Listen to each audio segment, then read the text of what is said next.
plática de esta noche.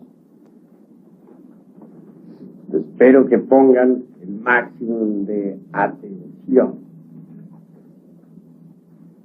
Lo importante para todos nosotros es llegar a saber que nos encontramos con la conciencia dormida. Es lamentable que todos ustedes no conozcan todavía al planeta en que vivimos. ¿Cómo podrían conocerle cuando ni siquiera se conocen a sí mismos? Parece increíble, pero a estas horas de la vida no conocemos el planeta Tierra.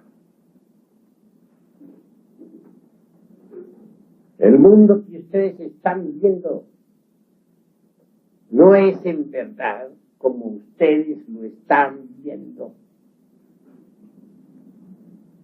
Cuando consigan ustedes el despertar de la conciencia, verán el mundo en forma completamente diferente. Hoy por hoy no lo conocen.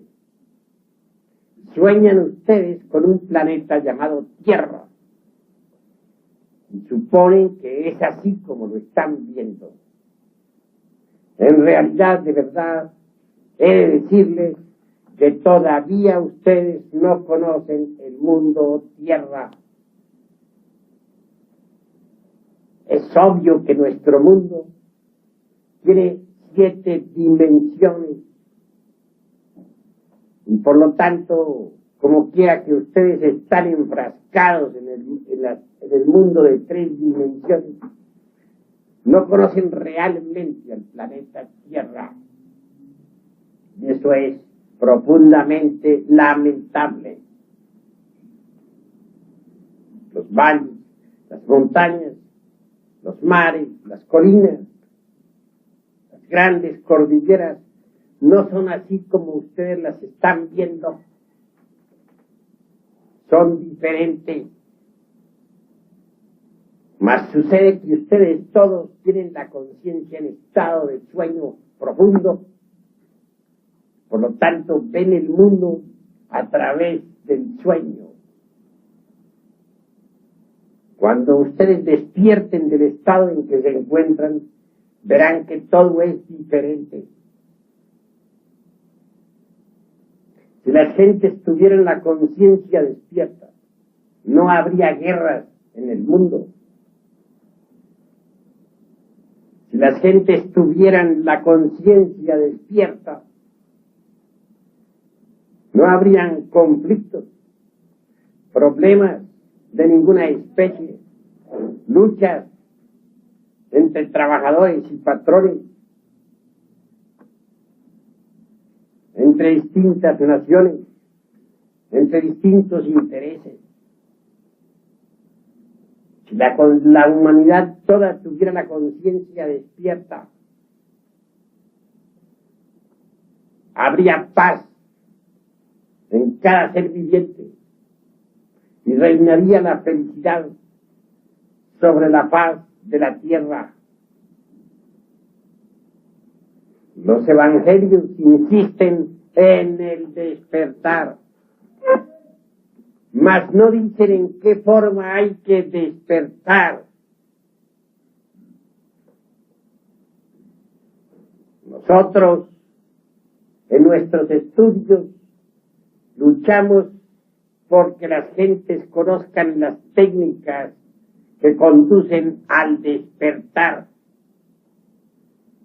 No es tan fácil, mas nunca es imposible. La gente tiene la conciencia dormida desde que desarrolló en el pasado el abominable órgano cundartiguador. Tal órgano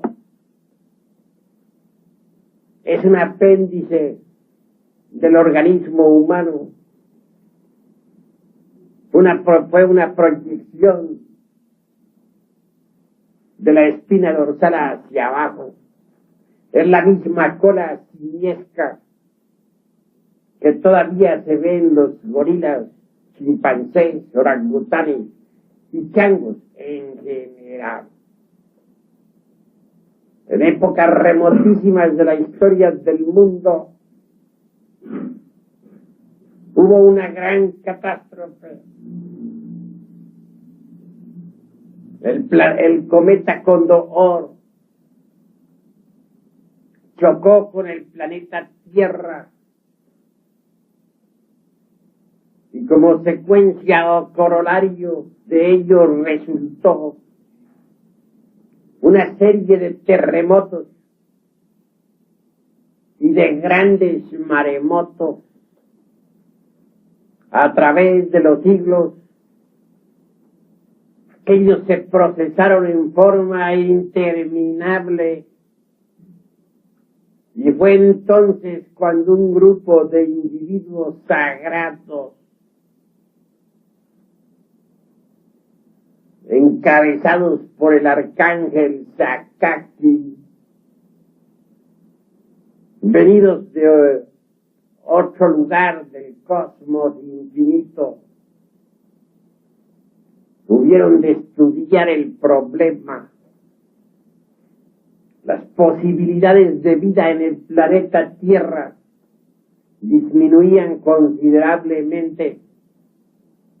Las especies estaban desapareciendo. Aquellos seres divinos revestidos o recubiertas sus divinales presencias con humanos cuerpos físicos estudiaron la cuestión y resolvieron en verdad darle a la humanidad el abominable órgano cundartiguador. Fue así como muchos seres vivientes empezaron a nacer con la simiesca cola de los monos, changos, orangutanes o como querramos llamarlos, cada vez más y más desarrollada. Si a ese apéndice se le dé un nombre esotérico, es obvio. Se trata del abominable órgano cundartiguador.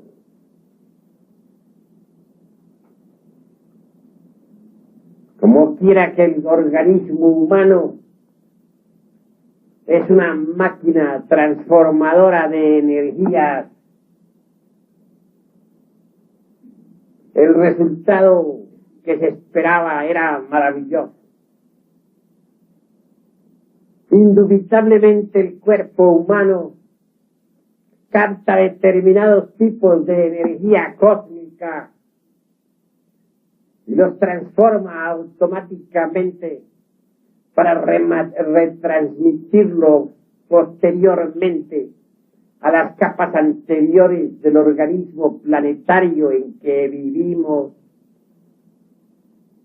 Si cualquier transformación apareciese en el cuerpo físico humano, variaría indubitablemente el tipo de energía transformado. Fue así como se logró que la energía cósmica,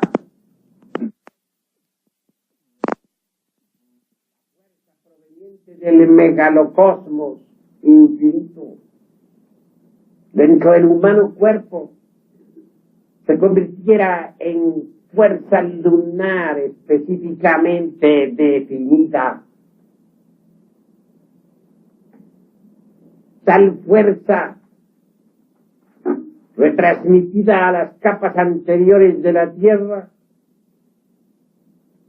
en forma masiva o colectiva, dio por resultado la estabilización de las capas geológicas del mundo, cesaron los terremotos y se hizo posible vivir sobre la faz de la tierra.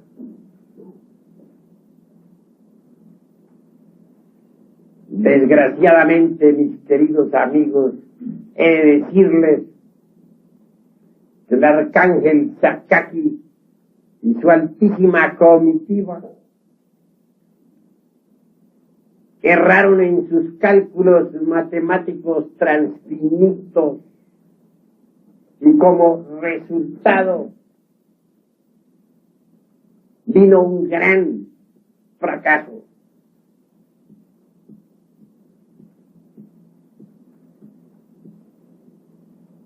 Es obvio que si ese órgano hubiese sido extirpado del organismo humano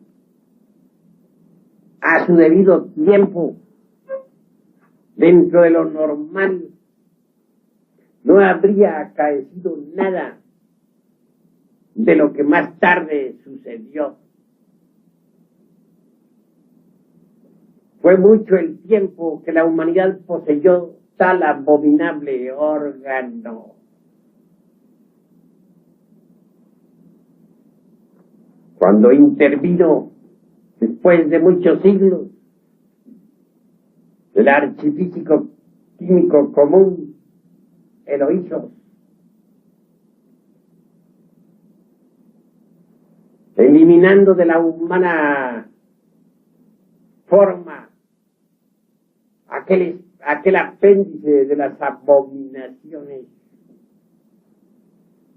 ya fue demasiado tarde, porque entonces quedaron en los 5 cilindros de la máquina orgánica, conocidos como intelecto, emoción, movimiento, instinto y sexo, las malas consecuencias del abominable órgano cundartiguado. Esas malas consecuencias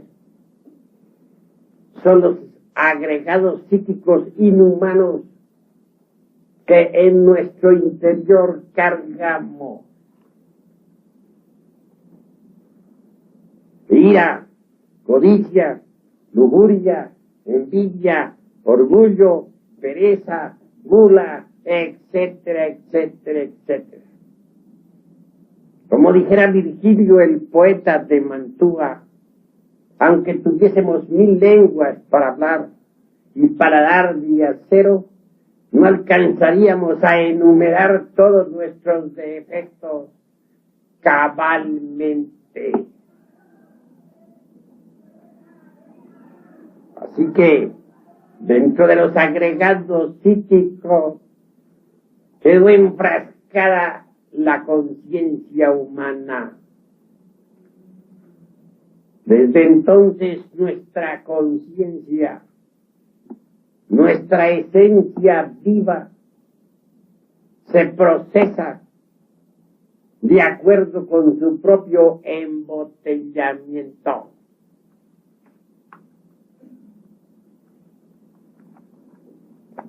Con justa razón puede afirmarse en forma enfática que todos los seres humanos están en estado de hipnosis, que todos se hallan hipnotizados en forma masiva,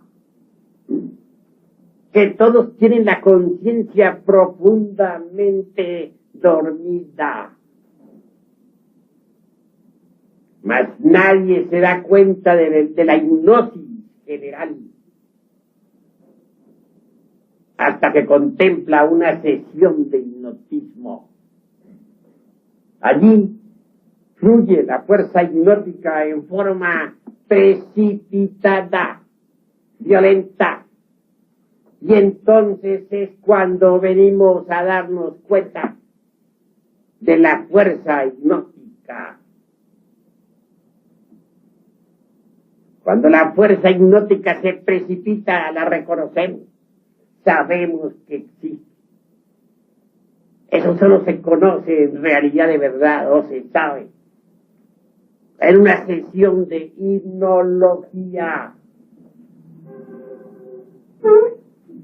Mas en realidad de verdad no hay que apelar a una sesión de hipnología para saber que la fuerza hipnótica existe.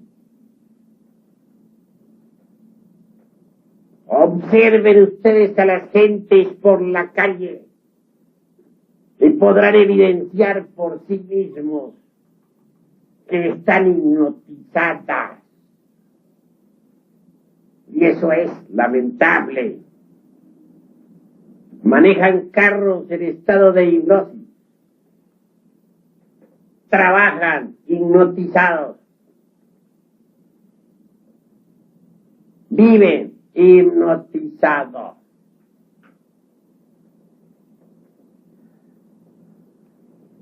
Sería absurdo suponer que una persona despierta, por ejemplo,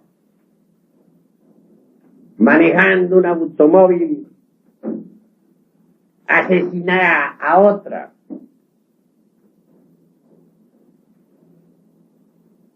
Yo hace 10 años manejo carros, mi propio carro, y nunca he tenido necesidad de atropellar ni siquiera a un animalito. Pero sí encuentro en las carreteras o en las carreteras muchos animalitos atropellados, perros, gatos, etc. ¿Quiénes hacen eso? Si esa fuera una ley, sería uno que atropellara a las criaturas que viven sobre la faz de la tierra. Entonces, este que está aquí presente habría de haber atropellado también ya a muchas criaturas. Pero jamás he hecho eso. Hace poco, en el Distrito Federal, se dio el caso de un sujeto XX, cuyo nombre no menciono, que atropelló a 3 niños que se atravesaron en la vía pública. Se escondió, pero al fin el remordimiento triunfó y hubo de presentarse ante las autoridades. Es claro, para salir después libre pagando una caución. ¿Pero por qué atropelló a esos niños? No hay nada que pueda justificarlo. Cualquiera diría que sí hay justificaciones. Respondo que no las hay.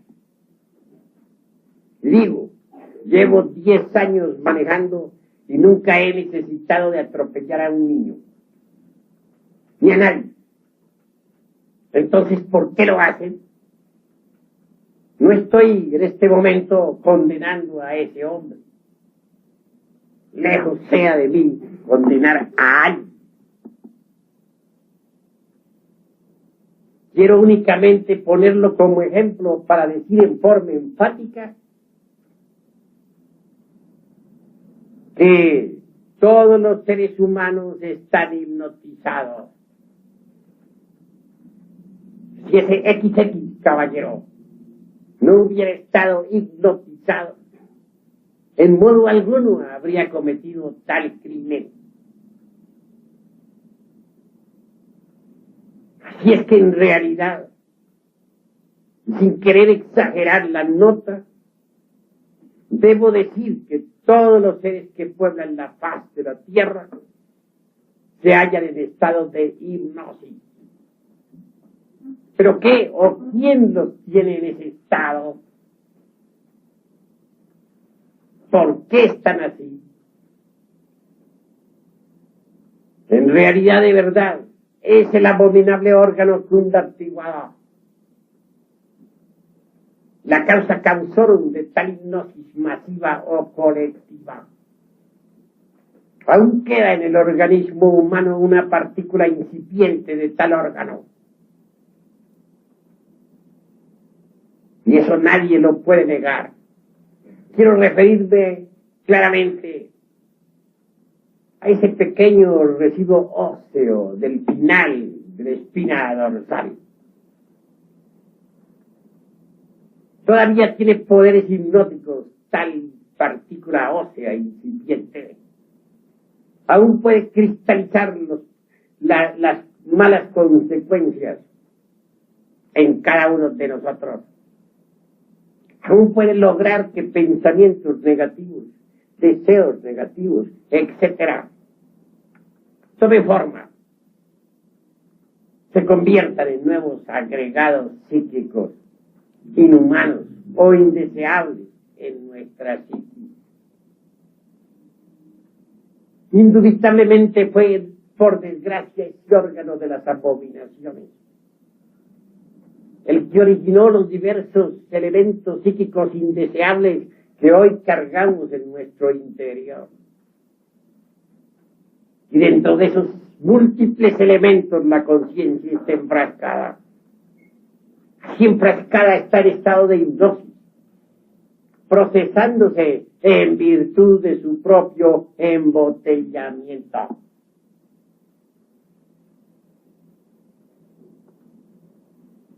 Si les digo a ustedes que no vemos el mundo tal como es, no estoy exagerando la nota. Cuando alguien consigue quebrantar esos elementos psíquicos indeseables que en nuestro interior cargamos, ve el mundo entonces en forma diferente. Lo ve con 7 dimensiones y no con 3.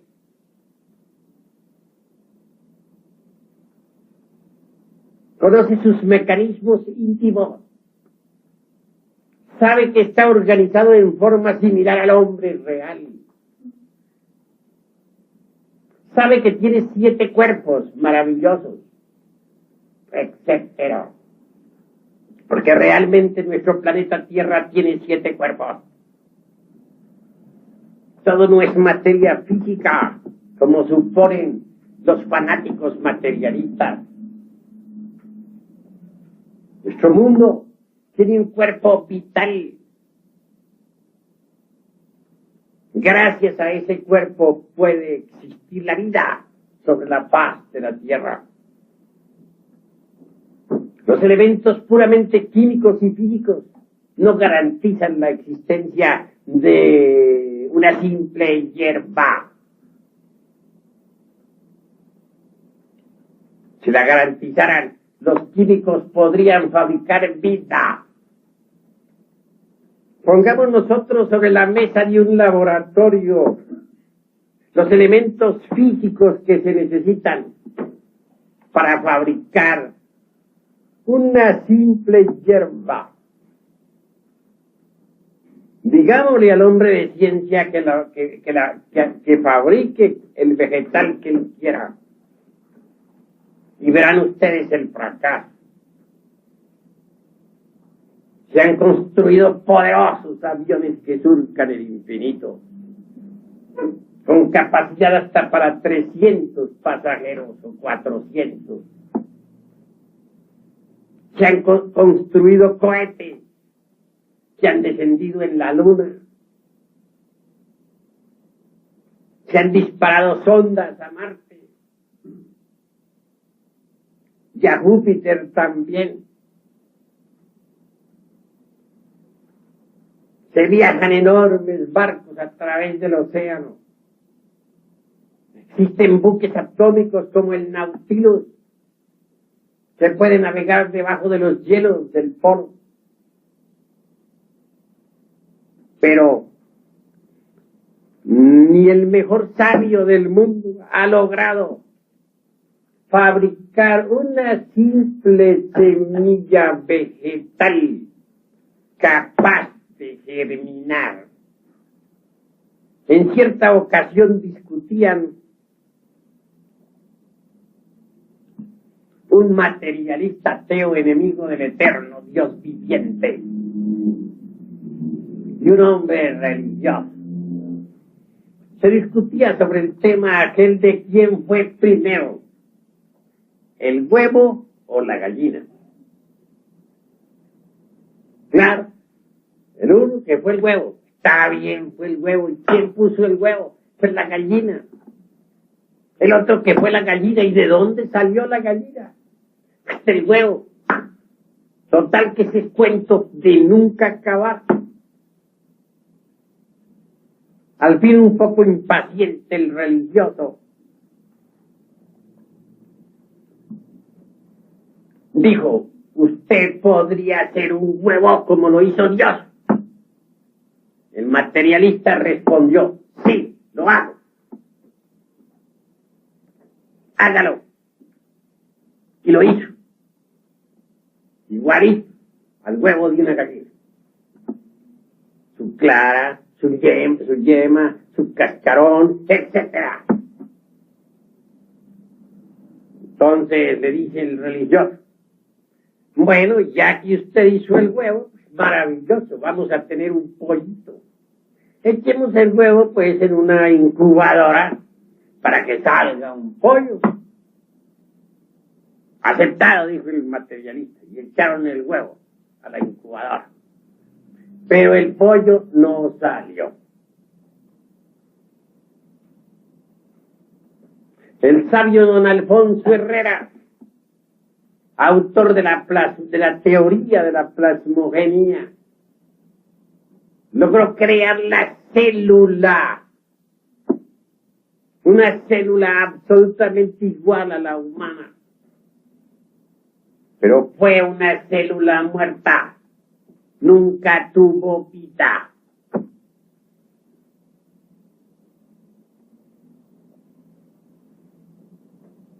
Se hacen injertos vegetales. A un árbol se le injerta una rama cualquiera de otro árbol, que para mejorar los frutos, dice, es decir, corrigiendo los sabiondos a la naturaleza. Claro, lo que hacen son adefesios, porque los frutos producto del injerto no llevan la misma fuerza natural viviente del megalocosmos. Son frutos adulterados que van a dañar el organismo humano desde el punto de vista energético.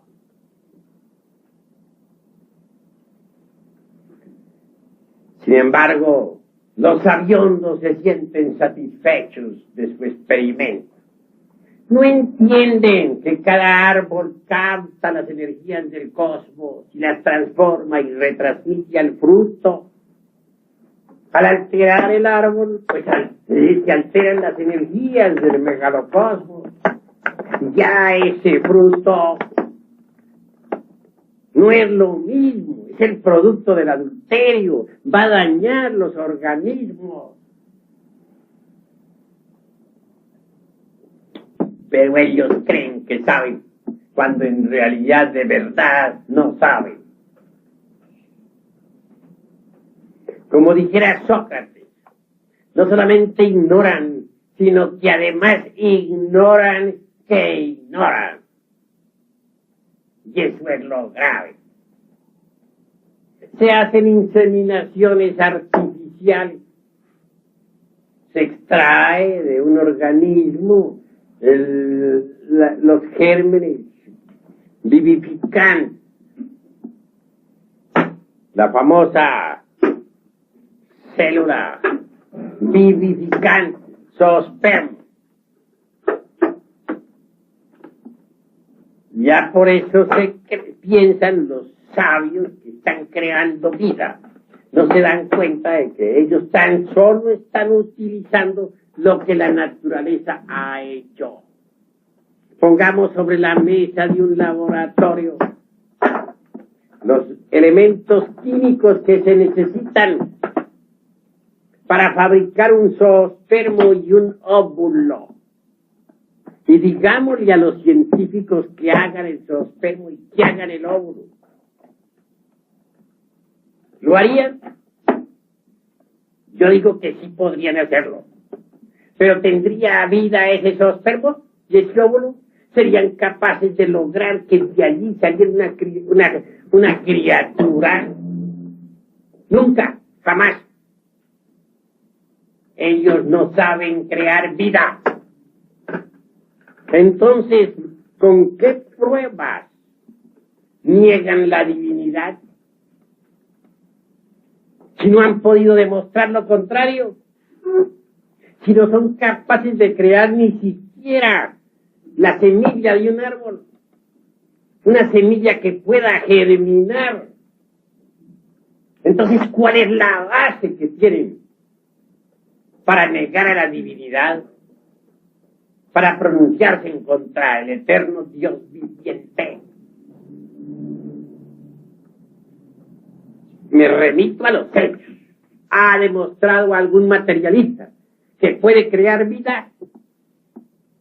¿Cuándo? ¿Dónde lo demostró? Jugar con los hechos, con lo que está hecho, con lo que la naturaleza hizo, es cosa muy fácil, pero que hagan vida, a ver si pueden hacerla. Dividen una ameba en dos, y un pedazo lo unen con otro pedazo de otro organismo microcósmico, y luego se paran de la mesa del laboratorio y dicen, ¡Eureka! ¡Eureka! Estamos creando. A que no son capaces de hacer una amiba. Tragan. ¿Cuál la ha hecho? Entonces, ¿dónde está la ciencia de esos señores materialistas? ¿Cuándo han demostrado ellos que pueden reemplazar a Dios? Nunca, jamás. Cruda realidad de los hechos es que no solamente ignoran, sino lo que es peor, ignoran que ignoran.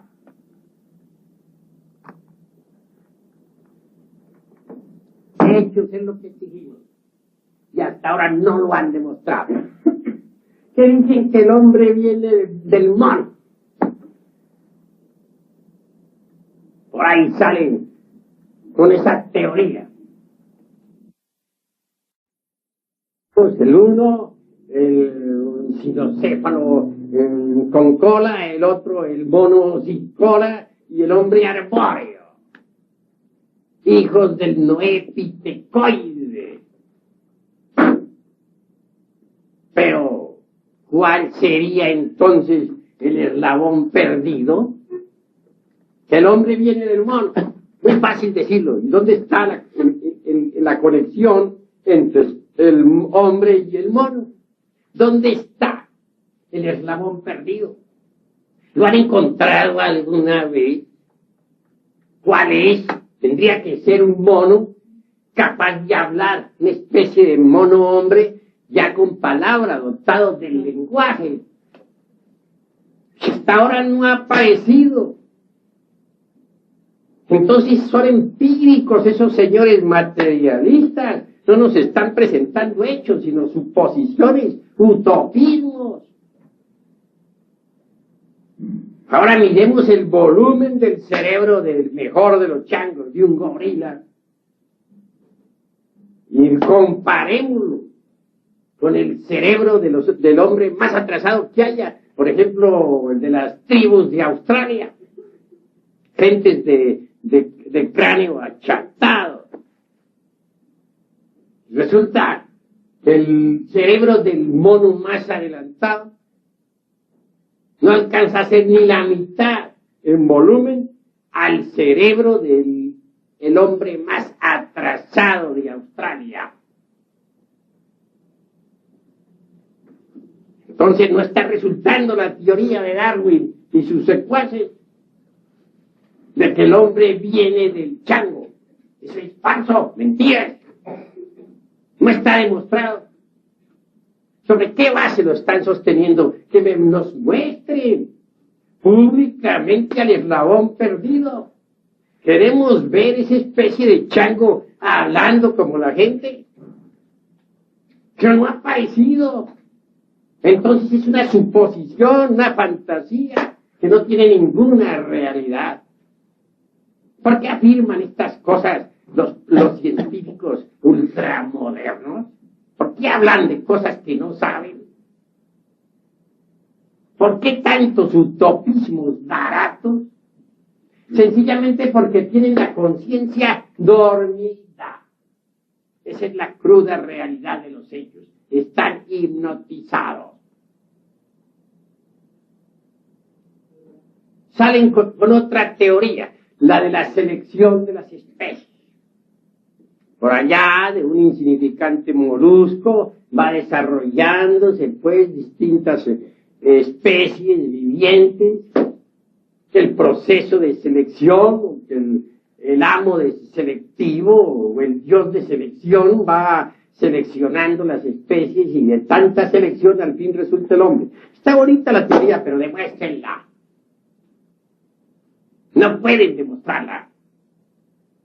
No negamos nosotros que existan en cada especie ciertos procesos selectivos, no lo negaríamos.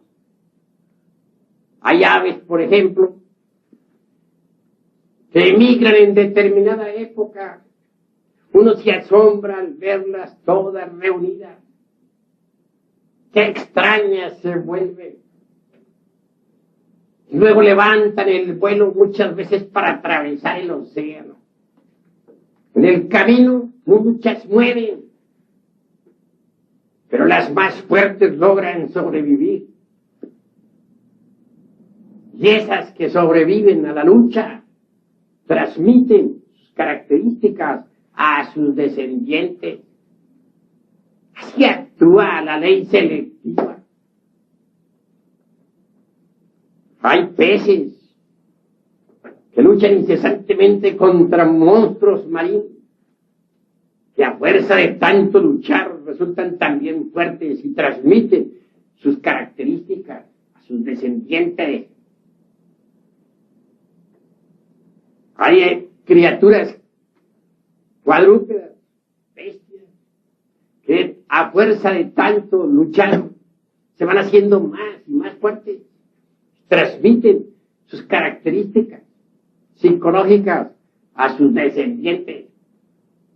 Es la lucha por el más fuerte, el proceso de selección, la supervivencia del más apto, pero jamás se ha visto que de una especie salga otra. Cuando mucho han mejorado las características de la especie, pero que una nueva salga de allí no se ha conocido jamás en el curso de la historia del mundo. Sin embargo, son muchos los que le han dado a la selección natural las características de un Dios creador. Es que exageran la nota los fanáticos materialistas. A la selección natural se le han dado características muy socorridas de retórica. Pero nunca la selección natural nos ha podido presentar una nueva especie sobre el tapete de la existencia. Mucho se ha hablado en el terreno de la ciencia sobre el protoplasma. El protoplasma ya sumergido en el mar Salado hace millones de años.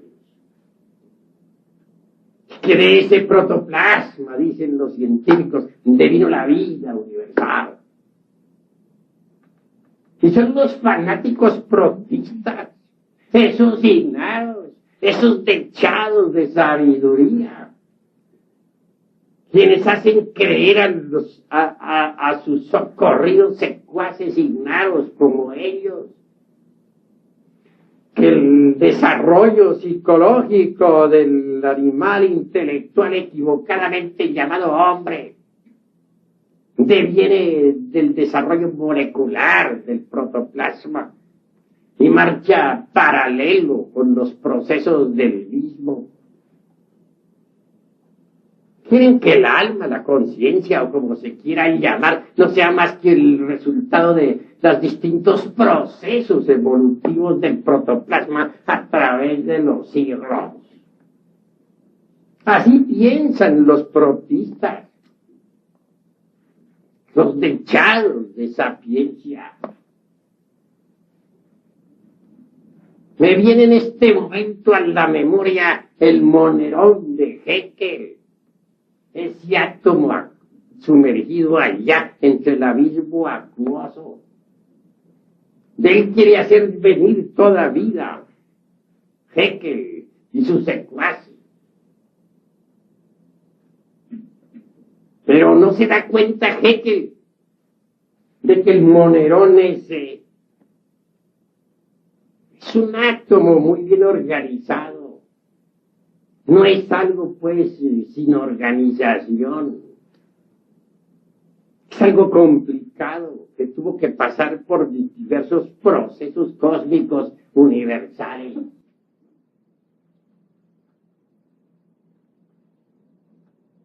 Así que en realidad, de verdad, los científicos no saben nada de la vida, ni de la muerte, ni de dónde venimos, ni para dónde vamos, ni cuál es el objeto de la existencia.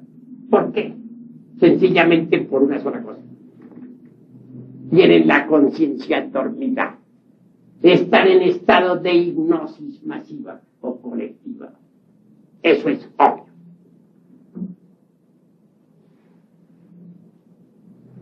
Mis queridos amigos, la ciencia materialista marcha por el camino del error. Nada sabe sobre el origen del hombre, absolutamente nada. Que la ley de la selección natural haya existido, no lo negamos, pero ella no ha creado nada nuevo. Que las especies varíen a través del tiempo y de los años, no podemos negarlo. Pero los factores de variabilidad de cualquier especie solo entran en acción después de que los prototipos originales de la misma han cristalizado en el mundo físico. Esos prototipos de cualquier especie viviente se desarrollan previamente en el espacio psicológico de la naturaleza, en las dimensiones superiores de este mundo tierra, en esas dimensiones que los científicos materialistas niegan, porque no las perciben, y no las perciben porque están hipnotizados. Si ellos salieran primero del estado de hipnosis y luego hablaran, sus conceptos serían diferentes. Mas duermen terriblemente. Si alguien quiere saber sobre la historia del ser humano, tiene que observar muy bien la ontogenia. La ontogenia es una recapitulación de la filogenia. ¿Pero qué es la ontogenia en antropología? Es el proceso de desarrollo del feto dentro del vientre materno. Si observamos los procesos de la gestación en una mujer, en una madre, venimos a evidenciar que la ontogenia es una recapitulación de la filogenia. La filogenia es el estado de evolución, transformación por el cual ha pasado la raza humana a través de los siglos. La ontogenia recapitula esos estados en el vientre materno.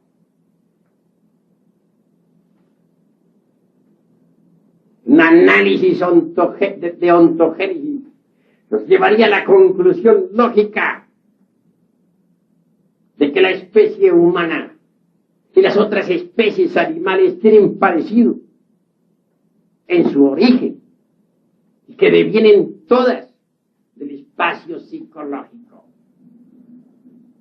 Pero eso de la selección natural, eso de las distintas variantes o factores que producen variaciones en la raza humana, solamente entra en acción después de que las especies, sean cuales fueran, hayan cristalizado físicamente. Mas en verdad, antes de la cristalización física existen los distintos procesos evolutivos e involutivos psicológicos entre el seno viviente de una naturaleza desconocida para un Maxwell, para un Haeckel, para un Darwin y sus secuaces. Así que en realidad, de verdad, nada saben ellos sobre el origen del ser humano.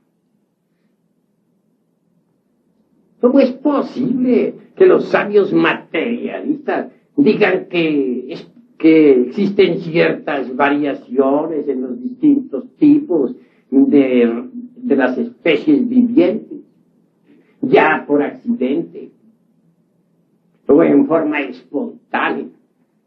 ¿No resulta acaso eso una contradicción? ¿No son ellos mismos los que dicen que este universo es el resultado de la fuerza, de la materia y de la necesidad? ¿Cómo es que se contradicen y luego nos hablan de variaciones espontáneas en un universo de fuerza, de materia y de necesidad? ¿Es posible eso? Un universo de fuerza, materia y necesidad no admite variaciones espontáneas ni accidentales.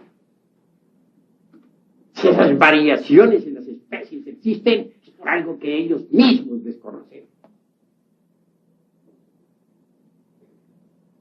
Así que en realidad, de verdad, la ciencia materialista no solamente ignora, sino además ignora que ignora. Nosotros vamos con la antropología gnóstica. Ahondamos profundamente en el pasado. No nos convence el Noé Tecoide con sus 3 hijos. Allá los científicos materialistas y sus secuaces. En realidad, de verdad, esta raza humana que puebla la faz de la tierra, hoy por hoy, no es más que una raza de animales intelectuales. Ustedes podrán ofenderse, si quieren ofenderse, pero antes de que existiera la raza de los animales intelectuales, existieron los hombres. Los hombres de la época lemúrica, los hombres hiperbóricos y los hombres polares. Los animales intelectuales vinieron después. Esta raza bien de animales intelectuales viene desde la Atlántida. Nació en la Atlántida. Los hombres reales de la Lemuria, en sus últimos tiempos, se fueron retirando del escenario del mundo. Y sus organismos los fueron dejando a los elementales superiores de los reinos animales. Entonces esos elementales entraron en estos organismos y aquí están presentes. Fueron creados desde la Atlántida para acá.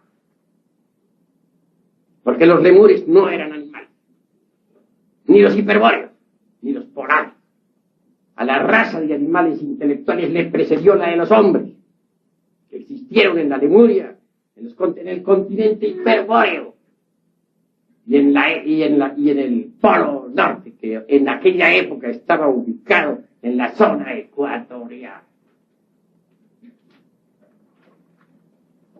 ¿En qué se basa la antropología gnóstica para afirmar esto?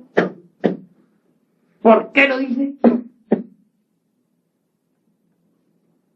Se basa no solamente en todas las tradiciones que vienen en los libros sagrados de Egipto, del antiguo México, de los pueblos incaicos, de la tierra de los mayas, de Grecia, de India, de Persia, del Tíbet, etc.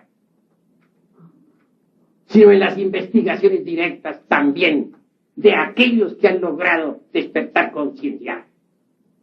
Aquí en esta institución nosotros les vamos a entregar a ustedes todos los sistemas que se necesitan para despertar conciencia.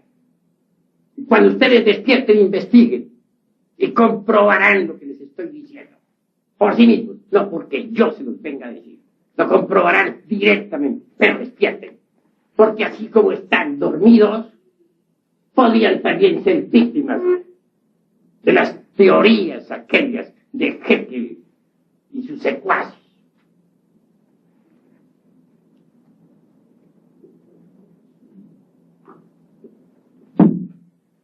Que existieron 3 razas de hombres, es verdad.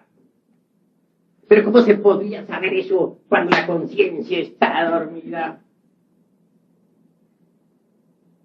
Los que logren despertar podrán investigar eso en los archivos akáshicos de la naturaleza. ¿Cómo fue la primera raza? ¿De qué manera existió? En aquella época, hace unos 300 millones de años. De acuerdo con las investigaciones que nosotros todos hemos realizado. Existieron los seres humanos protoplasmáticos y la misma Tierra era un protoplasma. No hay protoplasma que el de la pizca aquella de sal entre el mar salado y 50,000 tonterías de esa sin confirmación alguna. No, la raza protoplasmática es diferente. Una raza humana flotaba sobre el ambiente, aún no había caído sobre la húmeda tierra. ¿Cómo se reproducía esa raza? ¿Y cuál era su origen? Esa raza había evolucionado e involucionado, porque no somos esclavos del dogma de la evolución. Digo, repito, evolucionado e involucionado en las dimensiones superiores de la naturaleza y del cosmos. Y cristalizó, sí, sobre una tierra también protoplasmática. Después de múltiples procesos evolutivos surgidos desde su germen original, ubicado en el caos, en el Magnus Limbus, en el Iliaster del mundo. Cuando esa raza cristalizó, fue hermosa, elástica, dúctil. Lo mismo podía asumir figuras gigantescas que reducirse a un punto matemático. ¿En qué me baso? En la conciencia despierta. ¿Me consta a mí? Sí me consta, porque soy un hombre despierto. Si no fuera un hombre despierto, no les estaría hablando a ustedes como les estoy hablando. Me consta. Si ustedes aceptan la doctrina de la reencarnación, mejor. Obviamente yo estuve reencarnado en esa raza. Y como quiera que estoy despierto, no puedo olvidar los procesos evolutivos e involutivos de la misma. Por eso doy testimonio ante ustedes, a sabiendas de que están dormidos, pero debo depositar en ustedes esos datos que necesitan para que vayan despertando. ¿Cómo se multiplicaba aquella raza? ¿Cómo se reproducía? No es como decía la maestra Blavatsky, que era una forma asexuada, que no necesitaban del sexo para eso. Errónea tal afirmación. Porque la fuerza del Mahachohan, la energía creadora del tercer logos, fluye en todo lo que es, en todo lo que ha sido y en todo lo que será.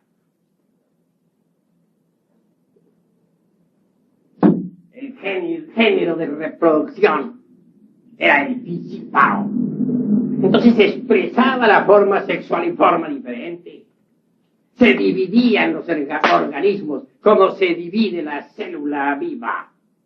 Bien saben los estudiantes de biología cómo se divide una célula. Creo que no lo ignoran. Creo que no desconocen el que cierta parte del protoplasma o del citoplasma con un pedazo de núcleo se aparte. Eso no lo ignora. Así también aquellos organismos se dividían. El proceso pisíparo desde entonces quedó en la sangre.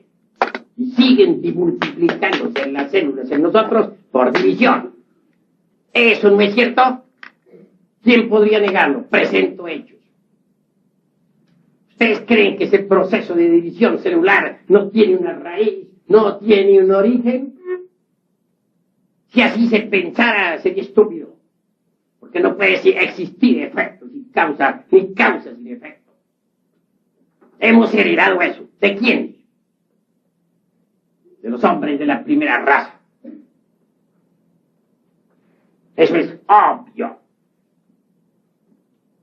El organismo desprendido podía seguirse desarrollando gracias a que podía seguir captando, asimilando protoplasma del ambiente circundante. Más tarde surgieron los hiperbóreos, aquellos de los que habla Federico Nietzsche. Gentes que vivieron en esa herradura que circunda al Polo Norte, países del septentrión. ¿Nos consta eso? ¿Sí o no? A ustedes no les consta porque están dormidos. A mí sí me consta porque estoy despierto. Negarlo, no lo niego. Y si ustedes me consideran loco, considérenme. Pero yo tengo que dar un testimonio. Y decirlo, cueste lo que cueste. Usted hay que decir la verdad siempre. Aunque a la gente no le guste, hay que decirlo. Los hiperbóreos también existieron. Aquellos cuerpos tuvieron más consistencia. Ya no fueron los gelatinosos protoplasmas. Pero al hablar así no quiero en forma alguna referirme ahora al batibius ese gelatinoso de Haeckel. No, a eso no me estoy refiriendo. A esa célula alma del mismo autor, entre el mar salado. Allá Haeckel y sus secuaces y su monerón, todo lo que él quiera, sus teorías absurdas. Quiero referirme claramente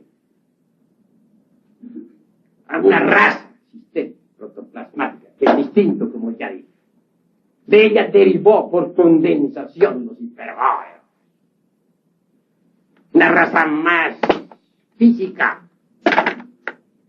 Una raza que se siguió reproduciendo no por métodos asexuados, como dijera Elena Petronila Blavatsky, sino mediante la sexualidad dirigida en la forma de brotación. ¿Han visto ustedes los corales en los acantilados del borrascoso océano? Ellos se reproducen por brotación. De un coral sale otro, y de otro, y así es como los corales se reproducen. Hay plantas que mediante sus brotes siguen multiplicándose. Así también sucedió que un cierto brote aparecía en el cuerpo del padre-madre.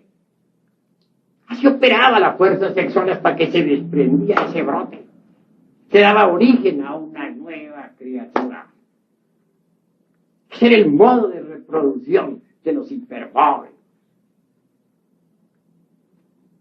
Y al fin, allá en el borrascoso océano Pacífico, después de millones de años de evoluciones e involuciones de esta naturaleza fecunda y tremenda, brotó la Lemuria, un gigantesco continente surgido desde el fondo de los mares, que cubría todo el océano Pacífico.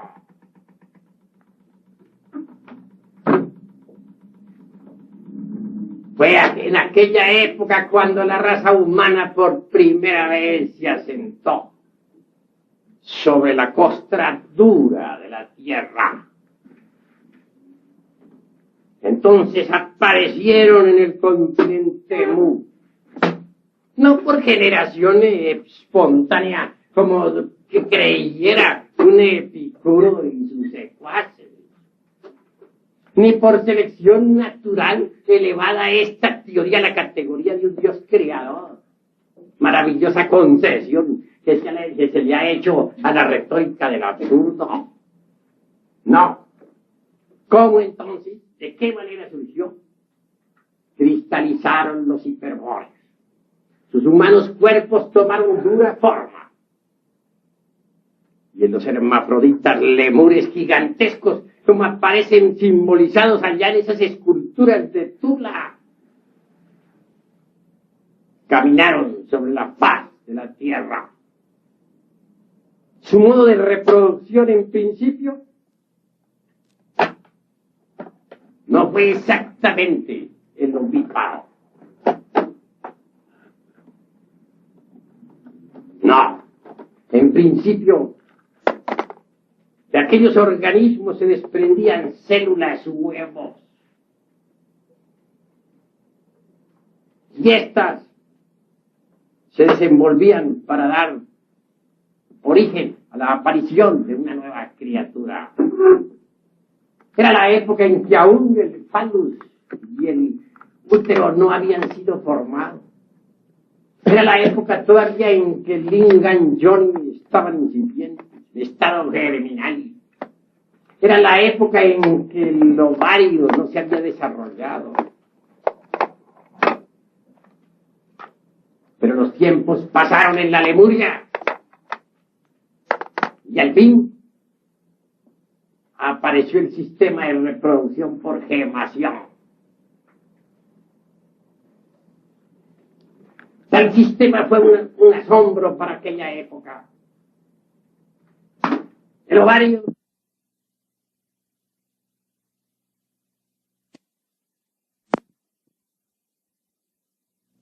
de una célula fecundante, es decir, de un solo spermo. De manera que cuando aquel huevecillo se desprendía del ovario de una hermafrodita, ya iba fecundado previamente. Así que al venir a la existencia, el huevo se abría después de cierto tiempo de fecundación. Y de aquí salía una nueva criatura. Por eso es que los nahuas decían que los hijos del tercer sol se habían transformado en pájaros. Sabia aseveración de la antigua cultura nahua. Pero acercándose la época del final de Lemuria, desde la tercera o cuarta subraza en adelante, los seres humanos se dividieron en sexos opuestos. Y fue entonces necesaria la cooperación para crear. Este sistema de crear mediante cooperación viene desde la Lemuria. Es obvio que se necesita de una célula fertilizante para un huevo ovárico. Solo así, de la unión de esa célula fertilizante con el óvulo, puede surgir la célula original con los 48 cromosomas, número muy discutible en biología, pero exacto. Y de la célula germinal, a su vez, mediante división celular, viene el proceso. Y de la célula germinal, a su vez, mediante división celular, viene el proceso del sexo, la gestación. Y así nacen las criaturas desde finales de Lemuria hasta la época actual. ¿Pero qué saben de eso los que tienen la conciencia dormida? ¿Acaso aceptarían estas tremendas realidades? Eso nunca, jamás. Ellos prefieren pensar en ese simple moluscoide allá, de los vertebrados más incipientes, desarrollándose a través del tiempo, mediante procesos selectivos extraordinarios, pasando por distintas variaciones de acuerdo con la selección de las especies, hasta que al fin aparece el noépitecoide con sus famosos 3 hijos bastardos. ¿Creen ustedes que una teoría así, fundada en meras inquietudes de sabiondo, podría tener la consistencia, la fuerza de la experiencia de un hombre consciente? Es obvio que no. Así que en realidad, de verdad, mientras uno no despierte la conciencia, no puede saber nada sobre el origen del hombre, nada sobre el origen de la vida, nada sobre lo que es, ha sido y será. El dogma de la evolución de Darwin se tragó a mucha gente, a muchísima. Se habla de que el germen viene por especie. Del germen se desarrolla la planta y que de la planta evolucionando aparece el fruto. Pero esa sería una teoría incompleta sobre el mismo dogma de la evolución. Nosotros vamos más lejos. Sabemos que el germen del cual sale la planta y que por último resultado da fruto deviene del germen, deviene de otra planta. Y si vamos mediante procesos retrospectivos involutivos estudiando esto entre los archivos acáchicos de la naturaleza, palabra que les gusta mucho a los darwinistas y materialistas. En última síntesis encontramos a las plantas, al protoplasma de las plantas, a las plantas en estado protoplasmático, existiendo en el amanecer de la vida, en la época polar. ¿Pero creen ustedes acaso que la evolución de las plantas ha terminado? ¿Qué diríamos del futuro desenvolvimiento de los vegetales a través de las edades? ¿Conocen acaso eso los materialistas? ¿O les ha ocurrido? ¿O piensan que ya terminó la evolución de los vegetales? Nada de eso saben. Nada. Qué tontería tan grande pensar que la psiquis humana es un resultado de los procesos moleculares evolutivos del protoplasma a través de los siglos. Así hablan, para salirnos por último con el chango, de donde dicen que viene el hombre. Sin embargo, nadie ha visto jamás a un hombre nacer de un chango. Nunca. Y si comparamos cerebros, ya les dije a ustedes, el cerebro del hombre más atrasado, inmensamente más grande que el cerebro del orangutano, del gorila más inteligente. Faltaría pues para la teoría de ellos. Se dice el eslabón perdido, una especie de chango caminando, hablando, diciendo, aunque fueran tonterías. No aparece por ninguna parte, nunca lo han demostrado. ¿Cuál es? Que lo muestren. Entonces, ¿en qué queda la ciencia materialista? Si no solamente un eslabón perdido se necesita, mis queridos amigos, sino muchos eslabones se necesitarían para querer armar una teoría con nuestro antepasado pitecoide, chango, y sus 3 hijos, el cinocéfalo con cola, y el pobre mono sin cola, y el hombre arbóreo, y 50.000 teorías así, que no son sino producto de la ignorancia de los sabiondos. ¿Qué diríamos del lenguaje? Bien sabemos nosotros que el lenguaje tiene sus raíces etimológicas. Así pues, ¿de dónde salieron las primeras raíces de estos pobres humanoides que pueblan la faz de la tierra? De los hombres de las grutas de España, en fin, unas grutas que hay por ahí que ahorita ni me acuerdo. ¿De dónde saldrían aquellas raíces? Las grutas de Cromagnon, ya me acordé. Ya se me refrescó la memoria. Y las de Grimán, por cierto. Que se dice que fueron los antepasados de estos pobres humanoides, pero resulta que no hay tal. Porque quien haya investigado con conciencia después despierta se dará cuenta claramente que los hombres de aquellas grutas no son más que los descendientes degenerados de la gente atlante. No quieren ver los científicos materialistas más allá de sus narices. Sus primitivos Cro-Magnon no son más que degenerados y un pasado glorioso. ¿Qué saben de eso? Nada. Y las raíces esas que usaban ese lenguaje primitivo de los habitantes de tales grutas de Cro-Magnon, de Grimaldi, de tales hombres cavernarios, ¿de dónde salieron? Volvemos al problemita aquel de quién fue primero el huevo o la gallina. Incuestionablemente nuestro idioma, por ejemplo, tiene raíz en el latín. Y las raíces del latín vendrán del griego y por ahí nos vamos de para atrás de raíz en raíz. Y si llegáramos a lo último encontraríamos las raíces atlantes. Pero ¿de dónde salieron las atlantes? Ahí está el problema. De Lemuria. ¿Y la Lemuria de dónde salió? Pero los señores aquellos saben más, son tan sabios que no aceptan a la Lemuria ni al Atlántida. Para ellos la Atlántida de Platón es un mito. Y sin embargo quieren decirnos que el hombre viene del chango. Pero llegamos a la cuestión de las raíces, de dónde salieron las raíces de todos los idiomas actuales. ¿El chango? ¿Y el chango de dónde la sacó? ¿Y otro chango? Y si otro chango no existía, ¿de dónde salieron?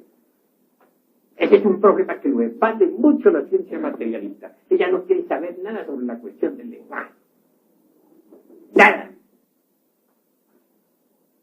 Que existen los aglutinantes, sí, que esas raíces que se organizan de forma de juxtaposición. Llevan un orden definido, se aglutinan, etcétera, etcétera, para dar por último forma a los distintos idiomas. Aceptar. Pero las raíces, ¿de dónde salieron? ¿Cuál es el mono que nos la dio? Que aparezca ese chango, que no lo muestren, que no afirmen, sino que nos lo presenten. Nosotros podemos presentar una ciencia que conduce al despertar de la conciencia. Y es obvio que quien trabaje con esta ciencia despertará la conciencia. Y podrá descubrir directamente los misterios de la vida y de la muerte si se aparta de la ciencia materialista. Pero ellos, ¿qué nos dan para descubrir sus teorías?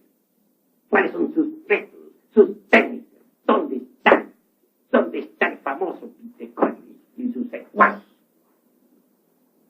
¿Dónde está el eslabón perdido? Amigos, ha llegado la hora de trabajar en el despertar de la conciencia. Ha llegado el instante en que debemos independizarnos de los materialistas. Ha llegado el instante en que nosotros debemos, en verdad, cambiar radicalmente. Aquí les vamos a entregar la ciencia para que ustedes despierten, para que se conviertan en verdaderos sabios en el sentido más trascendental de la palabra, en verdaderos iluminados.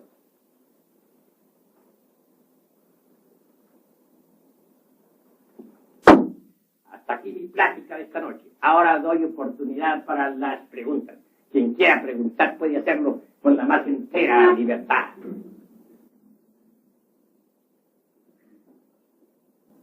Hay libertad de palabra y el que quiera refutar, que refute. Aquí se da libertad de palabra a todos.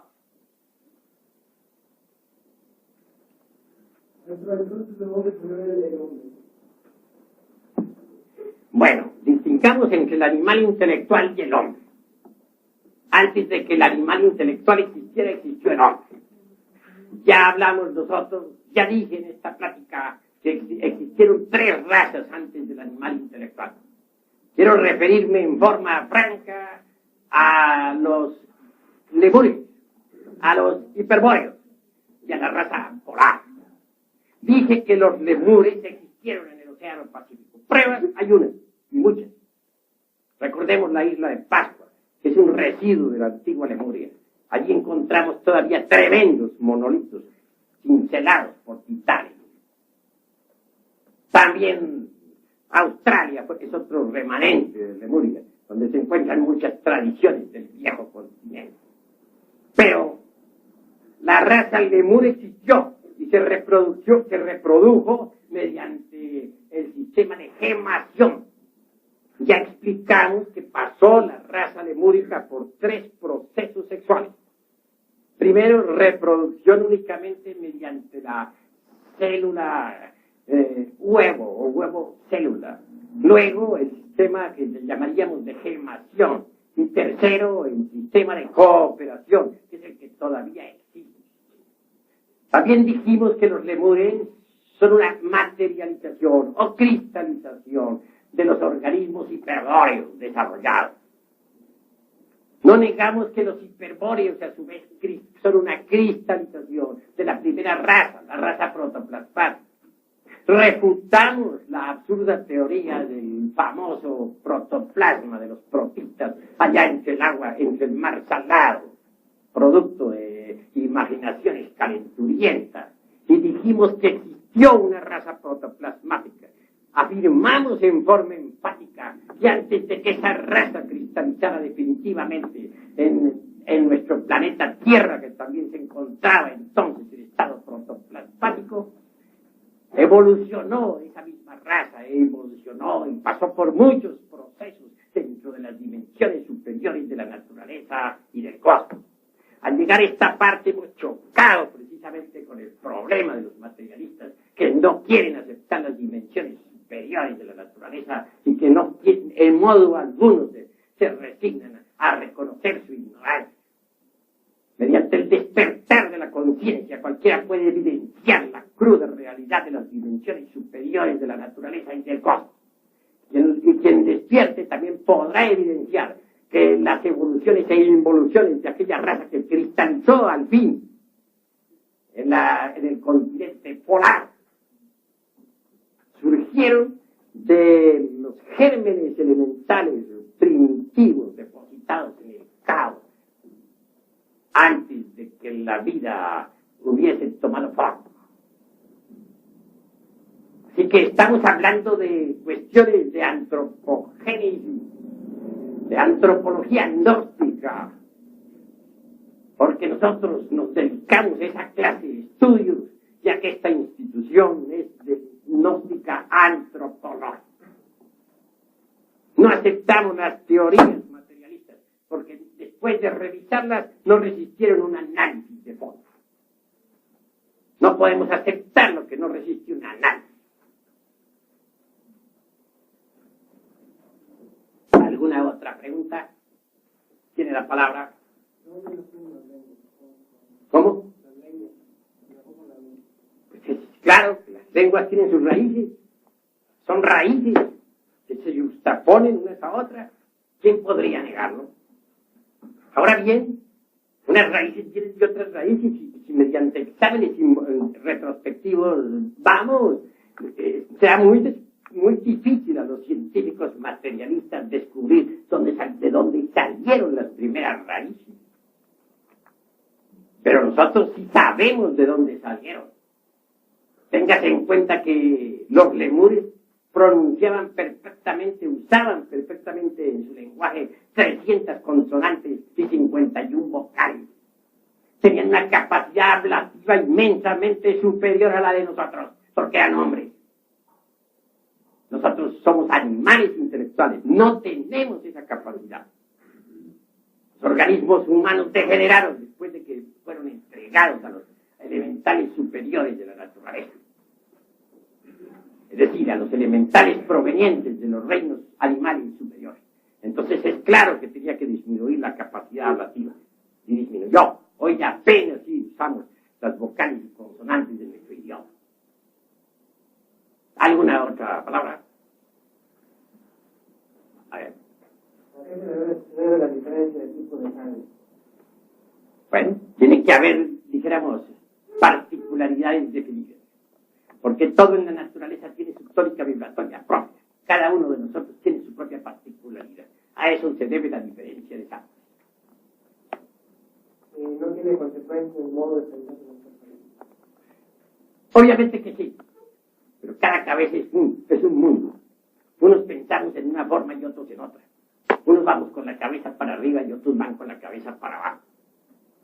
Bueno, estoy hablando de forma simbólica. ¿Alguna otra pregunta?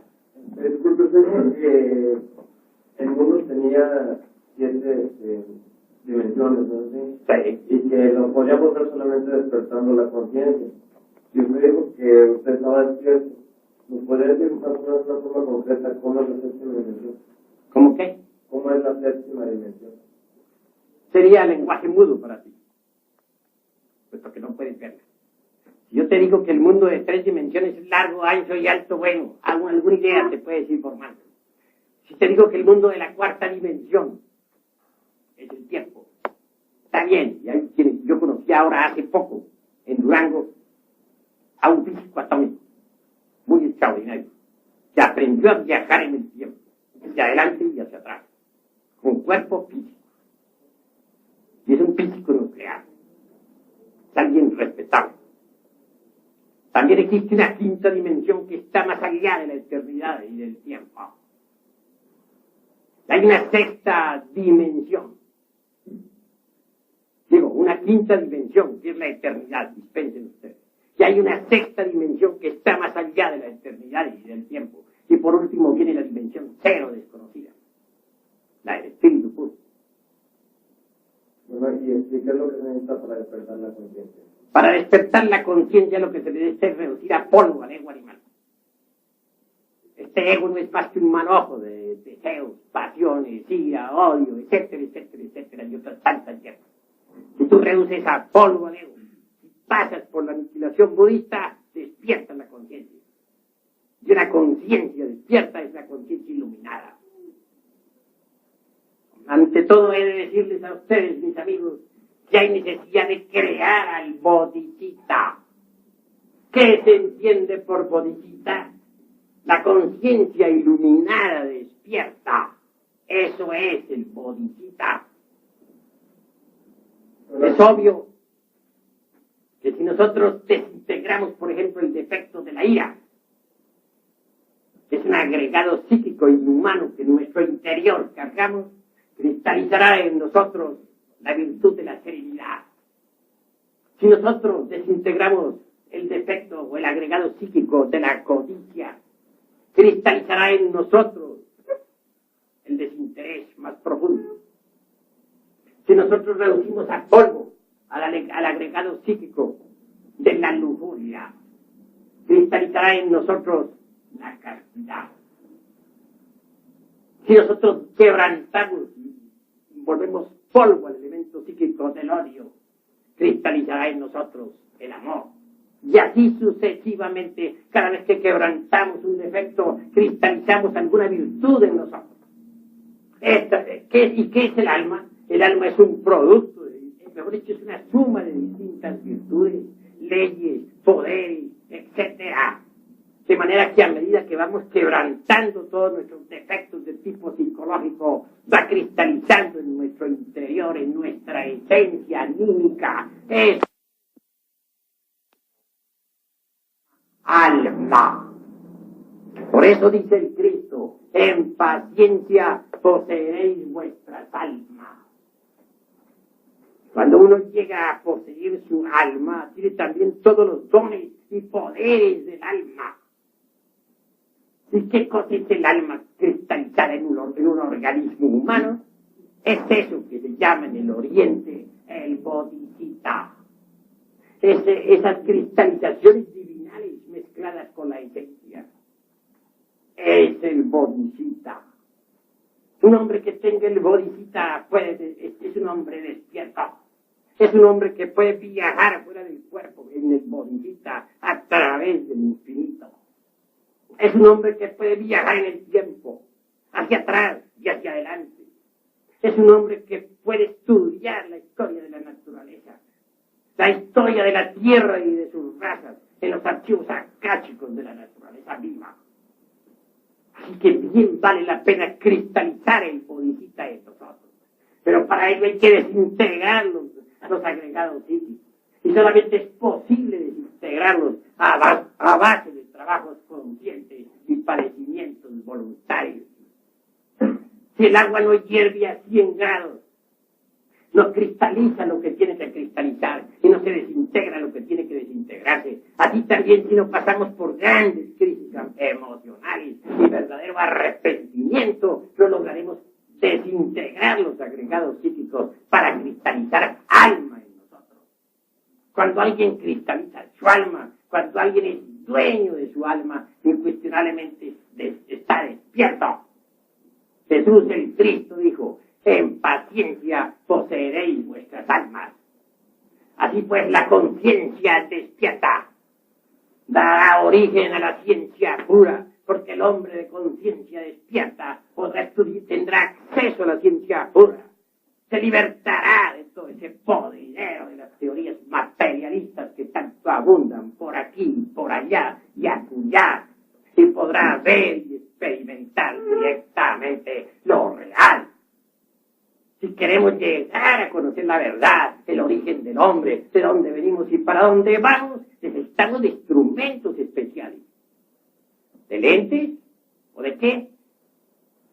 Necesitamos del bodhicitta, que es conciencia despierta. Los mejores aparatos de investigación están dentro del hombre.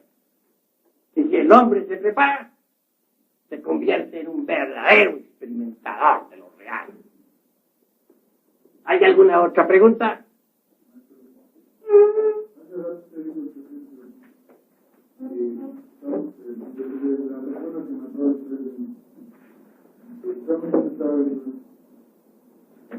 Superando eso o despertando, no es posible, no matarían, vamos a suponer, no mataría yo estando despierto a él mismo o a cualquier.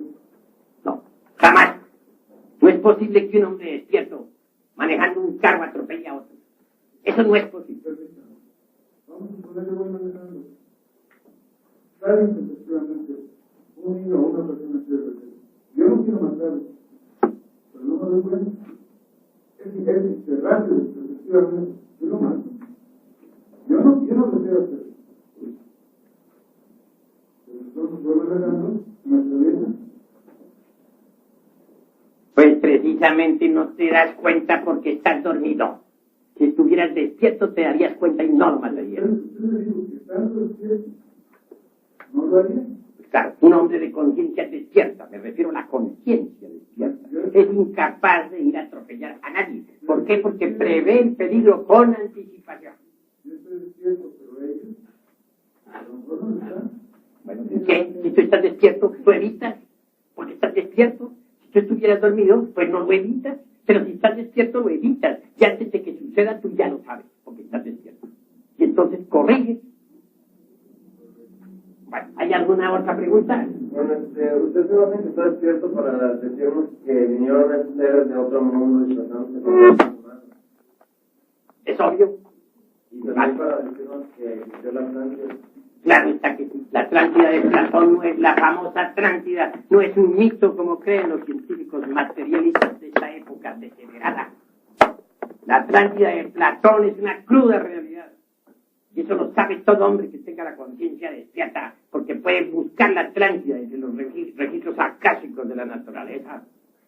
Un hombre de conciencia despierta era, por ejemplo, don Mario Rosso de Luna, que ver los estudios que él hizo por su cuenta directamente con la conciencia despierta entre los registros sobre la Atlántida. ¿Y se puede saber dónde está la Atlántida? Pues en el océano que lleva su nombre. Ya actualmente, afortunadamente, al fin de tantas, por ahí han logrado fotografiar una plataforma existente entre la Europa y la América. Ya se han podido ver ciertas ciudades sumergidas en la Atlántida en determinados momentos. Se han sacado fotografías. Se proyecta explorarla, pero muchos siguen negando todavía la existencia de la Atlántida. Al fin se harán descubiertos, eso es claro. Pero más vale que nosotros despertemos ahora mismo para que no seamos víctimas de las ilusiones. ¿Algún otro tiene algo que preguntar? Que lo haga con entera libertad, y si no está de acuerdo, que se pare y lo refute. Aquí hay libertad de palabra para todos.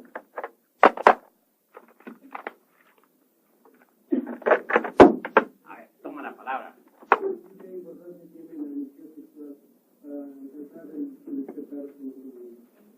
la energía sexual es vital para el despertar de la conciencia. Es un tipo de energía sumamente fino, sumamente poderoso. Tiene en el organismo humano su propio sistema establecido, sus canales de circulación, etc. Incuestionablemente es la energía más fuerte que exista en todo el universo. Alrededor del sexo gravitan todas las actividades humanas. De manera que esa energía sexual lo mismo puede esclavizar al hombre que liberarlo. Si el hombre la utiliza para la satisfacción de las pasiones animales, cosa que no hicieron los lemures jamás, por lo menos mientras no degeneraron, porque hace un tiempo también degeneraron, pues entonces viene el despertar de la conciencia. Porque esa energía sabiamente dirigida sirve para el despertar de la conciencia. Pero hay que aprender a dirigirla, a gobernarla, no ser esclavos de ella. En todo caso, aquí se les da las instrucciones sobre la ciencia transmutatoria del yesod mercurio. Aquí se les debe instruir sobre el manejo de la energía creadora. Quien aprenda a manejarla abrirá todos los tesoros de la naturaleza. Quien aprenda a utilizarla podrá llegar a la omnisciencia. Pero hay que aprenderla a utilizar sabiamente. ¿Alguna otra pregunta? ¿Por qué razón tenemos que llegar a ser animales intelectuales? Si el primer ser en el mundo es superior a nosotros. Pues sencillamente debemos estar agradecidos de que los hombres verdaderos nos hayan cedido sus cuerpos. Porque ellos se fueron, pero los organismos los dejaron a los pobres a los animales superiores, a los elementales provenientes de los animales superiores. Entonces esos elementales, o ánimas, o principios de vida, o esencias, ingresaron en los organismos que dejaron los hombres. Desde entonces, toda esta raza humana sigue evolucionando e involucionando incesantemente. Pero a ellos se les deben los organismos animales. Ellos se fueron. Pero dejaron los organismos humanos. Se los dejaron a los elementales superiores, provenientes del reino animal. Esto significa que todos ustedes, en aquella época, eran animales, cuadrúpedos, aves, etc. Pero elementales superiores, ya desarrollados. Entonces pudieron, como elementales, ingresar en esos organismos que fueron dejando los lemures. A ellos se les debe, pues, que hoy en día ustedes tengan cuerpos humanos. Ellos son nuestros antecesores. No el famoso Noé Pitecoide con sus 3 hijos bastardos. Cosa azul. Entonces eso significa que nuestros descendientes van a ir cada vez más para abajo en lugar de ir arriba. Bueno, nuestra raza actualmente está involucionando, desgraciadamente, y será destruida también dentro de poco tiempo. Pero surgirá de todas maneras una nueva raza. Ella surgirá del núcleo, de lo más selecto, de lo más distinguido de nuestra raza. Surgirá una nueva raza que vivirá en tierras nuevas, en continentes nuevos, porque estas tierras actuales serán sumergidas, primero quemadas y luego sumergidas entre el fondo mismo de los océanos.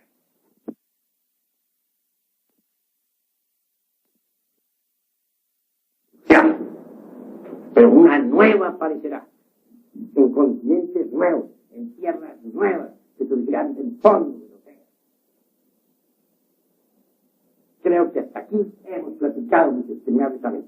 Gracias por su asistencia. Paz inmerecida.